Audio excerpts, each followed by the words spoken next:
Good morning and welcome to Morning Gospel Fuel with Mr. G.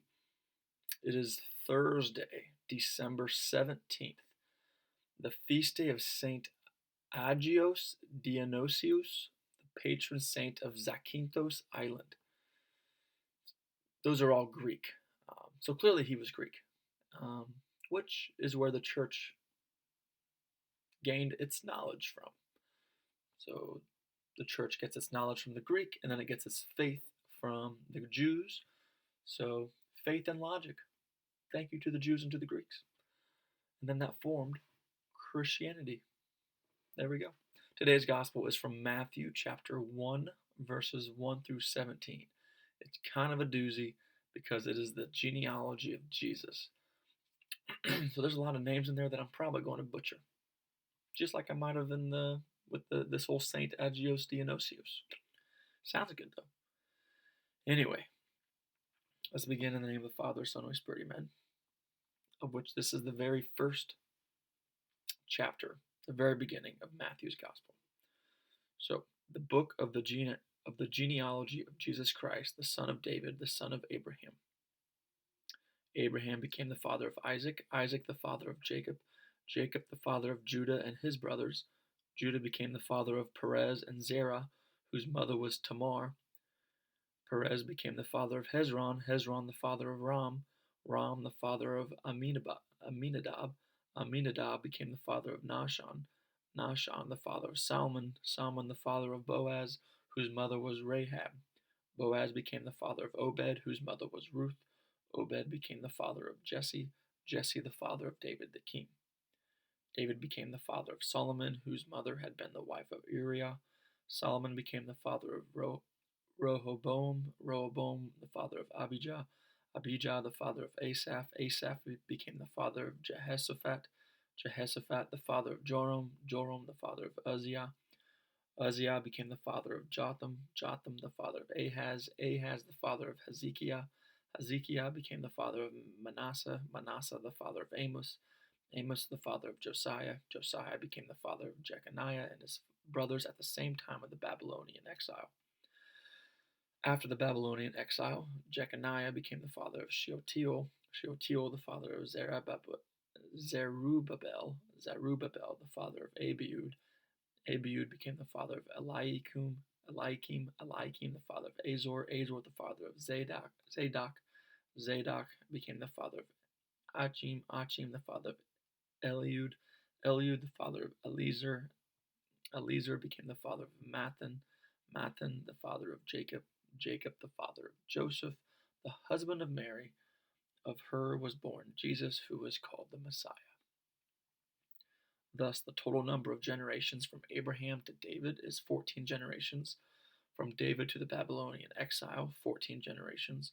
From the Babylonian exile to the Messiah, 14 generations. Okay, so if I remember, actually, I know, every time I heard this gospel reading or any sort of genealogy of Jesus during Mass growing up, I was very bored and I thought it was a waste of time. And I thought it was ridiculous because we were talking about names that nobody knew and all this other stuff. But now, as I've gotten older and I'm starting to study scripture more and more, the genealogy of Jesus, there is a reason why Matthew put this in the gospel. A, to demonstrate that Jesus did come from a generation of kings, so King David, but then also just to explain and clarify that the bloodlines of Jesus never were and are not perfect.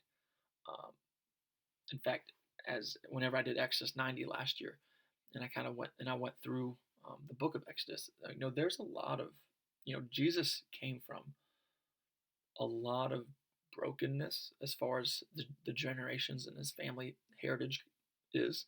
A lot of broken families, a lot of irregularities, strange and unexpected stuff that took place between incest and a whole bunch of crap, I guess, of what you would think.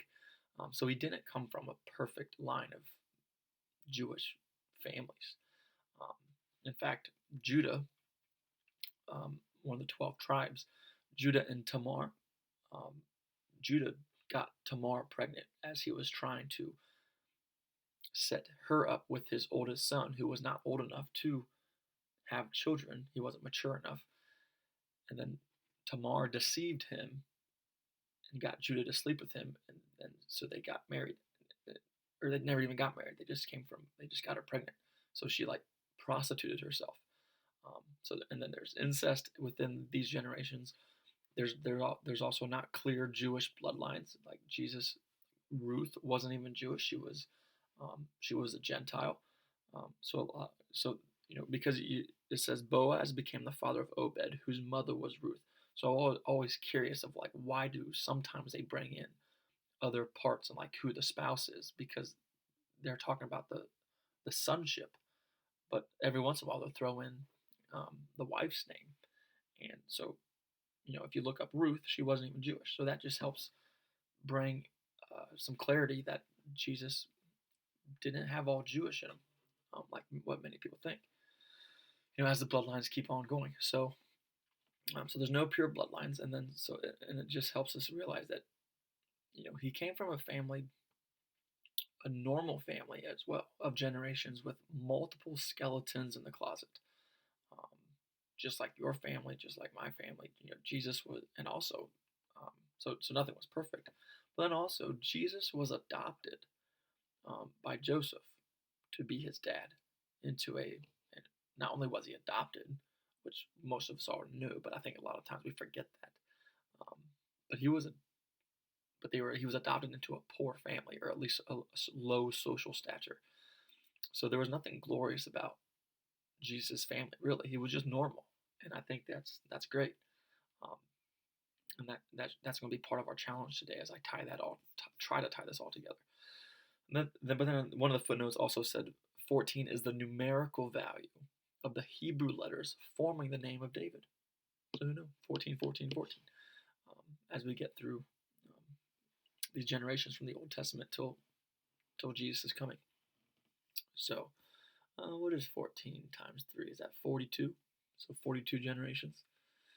So let's get a challenge out of all this. So amongst all the disorder and the chaos of Jesus' family, use that as a model to appreciate your own family history.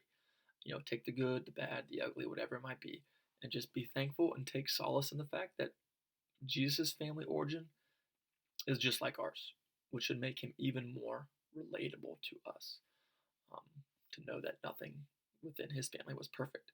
So there we go. Take that as you wish, and be grateful for all the good and the bad. God bless. Keep it real. Sorry for the duration, but that was a doozy of a gospel. Keep it real. Name of the Father, Son, and Spirit. Amen.